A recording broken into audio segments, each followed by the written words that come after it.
প্রথম লাউ হারভেস্টের পর আবারও মাঠে আসলাম। দেখুন লাউর গিটি গিটি জালি এসে গেছে। আর একদিন পর আবারও কিছু লাউ কাটা যাবে।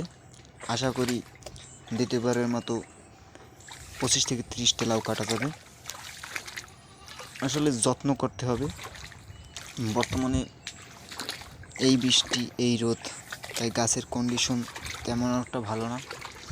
আবহাওয়া এই চেঞ্জ, এই কতক্ষণ রৌদ্র, এই কতক্ষণ বৃষ্টি, এই জন্য গাছের কন্ডিশন মোটামুটি। একটানা বৃষ্টি আবার কতক্ষণ রৌদ্র, এটা আসলে গাছের জন্য খুবই ক্ষতিকর। দেখুন লাউয়ের জালি গিটি গিটি। প্রত্যেকটা কাজকে আপনি যদি ভালো মতন নিজের পরিশ্রম দিয়ে করেন, তাহলে আসলে আশা করি সবাই সফল হবেন। বর্তমানে কেবল লাউয়ের জালি আসা শুরু করছে। আশা করি আর 7-8 দিনের ভিতর পুরো মাছাই জালিতে ভরা থাকবে। তখন আবারও আপনাদের ভিডিও দেওয়ার চেষ্টা করব। আমি প্রতিনিয়ত চেষ্টা করব লাউ গাছের, করলা গাছের, কুমড়া গাছের আপডেট দিতে।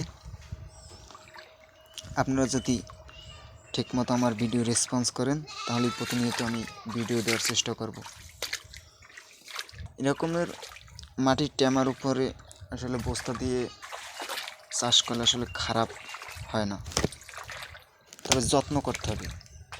প্রত্যেকটা জিনিসেরই পরিচর্যা করলে আসলে সাফল্য অর্জন করা সম্ভব। আপনি যে কোনো কাজ করুন না কেন, সে কাজকে আপনি ঠিকমতো করুন, তাহলেই আপনি সাফল্য অর্জন করতে পারবেন। আজকে আমার লাউ গাছের বয়স 60 দিন। লাউ গাছে জালি আসতে 55 থেকে 60 দিন লাগে। ইতিমধ্যে আমি 25টি লাউ হারভেস্ট করেছি।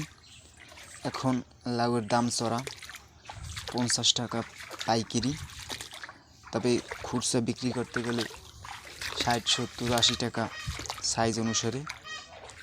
আমি ছোটো ছোটো লাউ কেটে বিক্রি করেছি, 50 টাকা পাইকারি দিয়েছি।